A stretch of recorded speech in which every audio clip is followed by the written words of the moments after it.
Topic 4.4 Notes, two-source interference or double-slit diffraction, sometimes called Young's double-slit experiment. Okay, recall the principle of superposition. Take a look at diagram A. Here we have two waves that are in phase. We get constructive interference. The resulting wave, when these two waves interfere or combine, is a wave with a larger amplitude. The two waves in example B are out of phase, therefore they undergo destructive interference.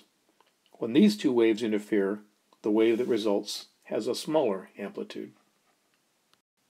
Alright, let's talk about phase a little bit.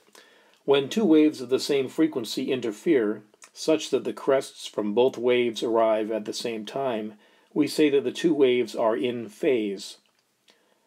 When two waves of the same frequency interfere such that the crests of one wave arrive at the same time as troughs from the second wave, we say that the two waves are 180 degrees out of phase. Waves that are in phase will interfere constructively, and waves that are out of phase will interfere destructively. When light of a single frequency, called monochromatic light, passes through two slits and is allowed to project on a screen, a pattern of alternating bright and dark spots will result. This pattern of bright and dark spots is called an interference pattern. Places on the screen where two light waves arrive in phase result in the bright spots. This is because the two waves interfere constructively. Places on the screen where the two light waves arrive 180 degrees out of phase result in dark spots. This is because the two waves interfere destructively, canceling out. So why does this happen? Why do we get a bright and a dark pattern on the screen?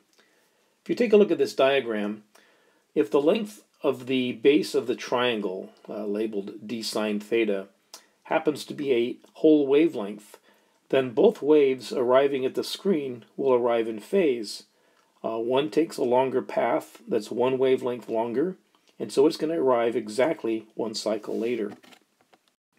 Here is a very old diagram from Thomas Young's paper on the double-slit interference experiment. The waves from points A and B, the slits, are in phase. When the waves arrive at the screen on the right, points C, D, E, and F are locations on the screen where the waves are arriving out of phase. If these were light waves, there would be dark regions on the screen at C, D, E, and F, where the waves cancel. Here is a three-dimensional plot of the same phenomenon. Note that there are locations labeled bright, where the two waves arrive in phase, interfering constructively, and cause bright bands on the screen. There are other locations labeled dark, where the two waves arrive 180 degrees out of phase. Therefore, they interfere destructively and cause dark bands on the screen.